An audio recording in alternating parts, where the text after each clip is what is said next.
Sa isang madilim at masukal na gubat, isang lalaking mahina at sugatan ang nakatali sa isang punong kahoy.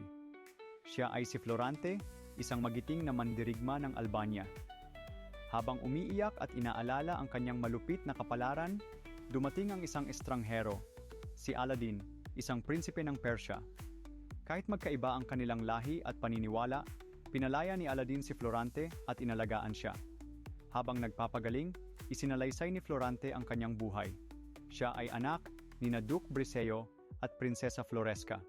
Bata pa lamang, ipinadala siya sa Atenas upang mag-aral at naging mahusay sa sining ng digmaan. Bumalik siya sa Albania at naging bayani sa maraming laban. Dahilan upang humanga sa kanya ang hari at ibigin siya ng kanyang minamahal na si Laura. Ngunit, may isang taong may inggit sa kanya, si Adolfo, isang dating kamag-aral. Dahil sa matinding pagkamuhi, naglunsad si Adolfo ng paghihimagsik, pinaslang ang hari at si Duque Briseo at inagaw ang trono. Hindi lamang iyon, hinuli niya si Florante at ipinadala sa kagubatan upang mamatay. Sa gitna ng kanilang pag-uusap, isiniwalat din ni Aladdin ang kanyang malungkot na kapalaran.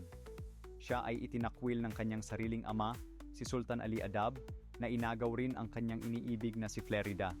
Sa labis na lungkot, naglakbay siya ng walang tiyak na patutunguhan hanggang sa matagpuan niya si Florante. Matapos lumakas si Florante, nagpasya silang bumalik sa Albania. Sa kanilang pagdating, nakita nilang hawak pa rin ni Adolfo ang kaharian at bihag si Laura. Sa matinding labanan, pinatay ni Florante si Adolfo at napalaya ang kanyang bayan.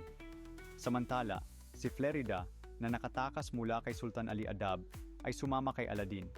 Sa huli, nagwagi ang kabutihan laban sa kasamaan.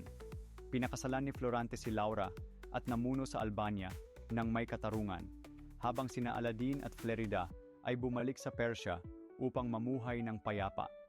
Aral ng kwento, sa kabila ng pagdurusa, pagtataksil at pagsubok, laging mananaig ang pag-ibig, katapatan at hustisya.